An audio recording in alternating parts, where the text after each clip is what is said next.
Бул, Германия. Бул менин кала Минден. Керемет кала. Сәлеметсіздер достар. Салем кала кели. Менен курметті жазылушылар. Бүгін тапсырық бар. Кала Европа 10 жылы немесе 20 жылы кейін болады. Катастрофа болады ма? Мен білмеймін. Мен ойлаймын, берік жақсы болады. Егер ядерная война келмейді, берік жақсы болады.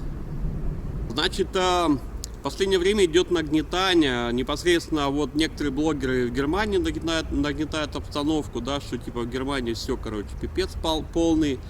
И я читаю комментарии под этими роликами, и все комментарии однотипные, да, как вот эти голуби. Все комментарии одного типа, ой, сейчас так хреново, а что же будет через 10 лет? Что будет через 20 лет? Вообще будет полнейший пипец. Все ничего, но я еще раньше подозревал, что вот эти комментаторы это просто какие-то паникующие, лающие собаки. А вчера я убедился в этом на 100%. Я сейчас расскажу почему.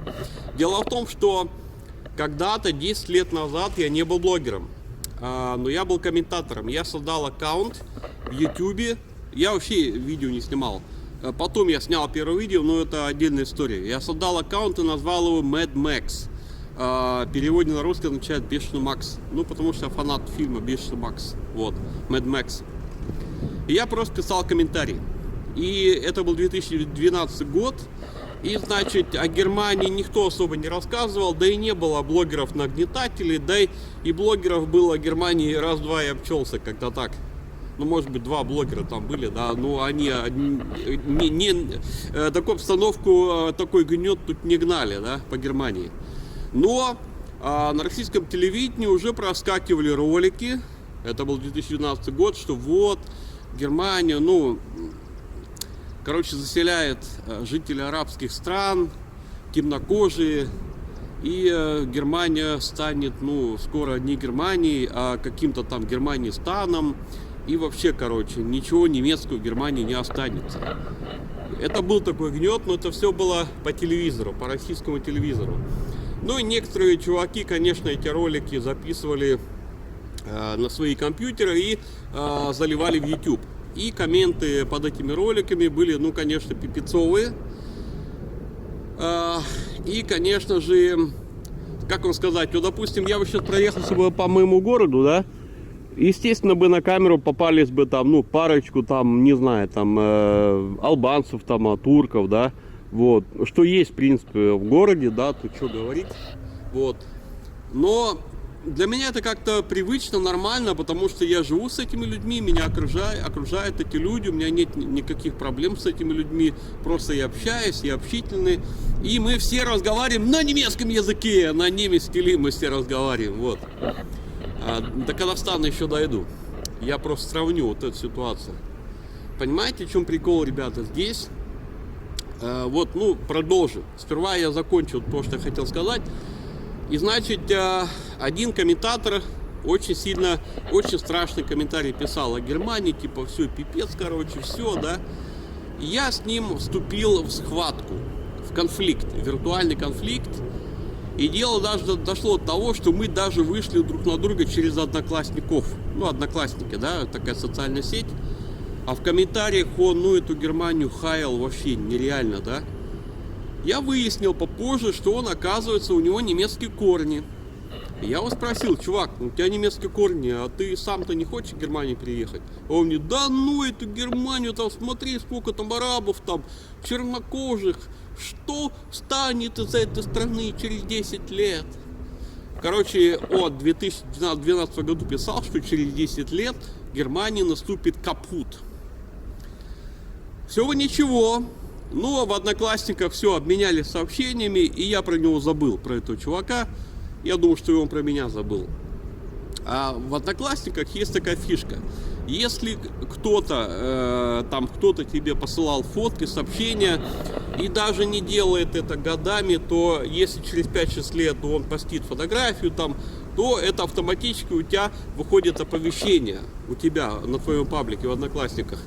И вчера у меня вышло оповещение, фотография, а там, ну, фамилия его, все.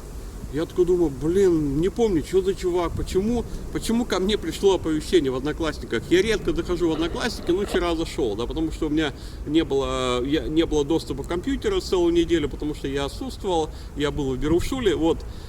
Короче, я захожу в Одноклассники, вижу оповещение, это фотография.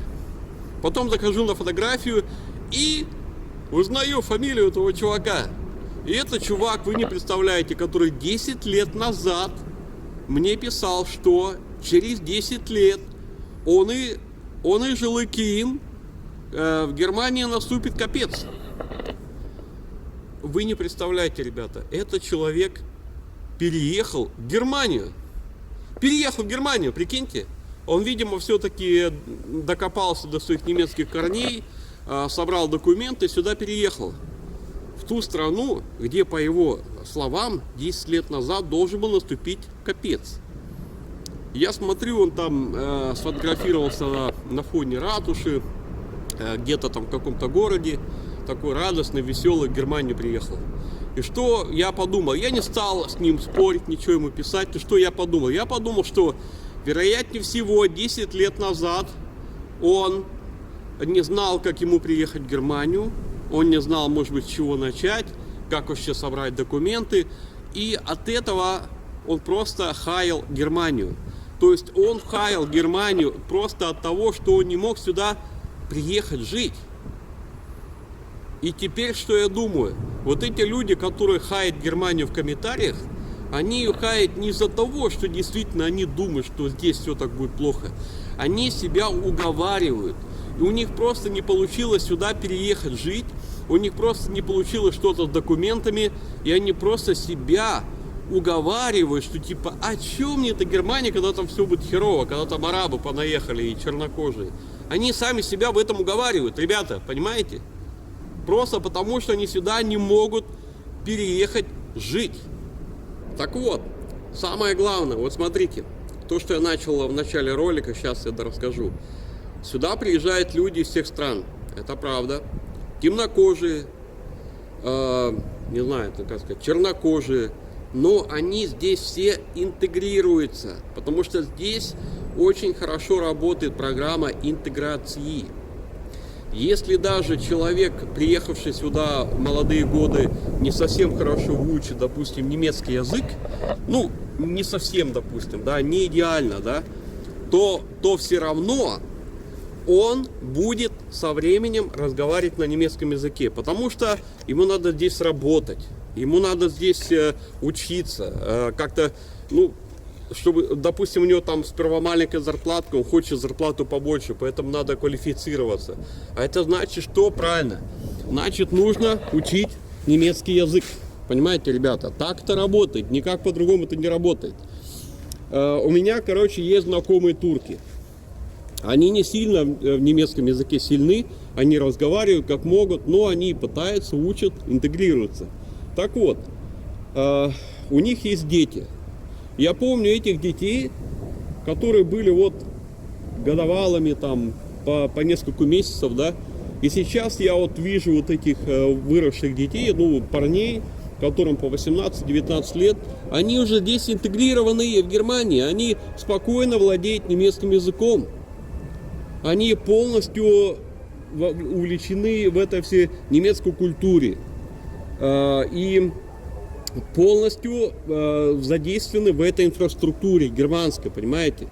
То есть, по сути, они уже немцы. Да, у них турецкие корни, но они немцы.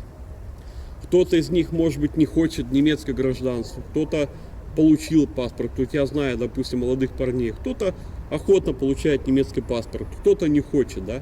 Но, тем не менее, они, по сути, немцы. Даже вот мне некоторые говорят, что когда они приезжают в Турцию, и они чувствуют, что они уже не такие уже и турки, потому что они здесь всю жизнь свою прожили, понимаете? И не только турецкие дети, и других народов точно так же. Когда человек здесь особенно рождается или маленьким приезжает сюда в маленьком возрасте, он быстро в эту культуру въезжает. И их родители тоже в эту культуру въезжают, в язык. Почему? А потому что в Германии ты должен пройти интеграционный курс немецкого языка. Хочешь ты или нет. Понимаете, ребята? Поэтому относительно Казахстана все еще, ноябрь 2022 год, все еще Тиль Майданы топит за казахский язык, да? Уже сейчас много блогеров в Казахстане, которые тоже топят за казахский язык. Но все еще государство не ввело, правительство Казахстана еще не ввело тест на казахский язык. Кстати, в России есть тест на русский язык. Кстати, да? В Казахстане нет теста на казахский язык. Поэтому некоторые люди, которые живут в Казахстане, не хотят учить казахский язык, они понимают так: но если нет теста на казахский язык, значит его учить не надо. Понимаете, ребята? Дело в том, что есть такие люди, вот допустим, я приехал в эту прекрасную страну, да, и я понимаю, что, да, немец тили уйрену керек. Я понимаю, что немецкий язык надо учить, понимаете? Если бы я приехал в Казахстан, я тоже бы понимал, да, казак тили уйренip керек. Понимаете, ребята, надо учить казахский язык. Это я бы так понимал. Но есть люди, которые понимают так, что, ну, тестов нету, но казахский язык государственный язык, ну, никто не заставляет на нем разговаривать, поэтому я не буду учить, пофигу, как-то так, понимаете, ребята? Вот. А уже сколько, вот смотрите, Тиль Майданы уже сколько ведет лет свою активность, да, активную деятельность. Но есть все еще такие, да. А по поводу тех, кто приезжает, там, уклончики, тех, кто уклоняется, короче, от российской армии, вот, что я могу сказать? Я видел парочку роликов таких, опять же, типа, ну вот, они типа уклоняются, но они типа хорошие, они типа не ватные, они типа, ну, такие вот, ну, такие добренькие демократы, такой. Ну, они как бы и хотели бы учить казахский язык, ну, как бы и не хотели.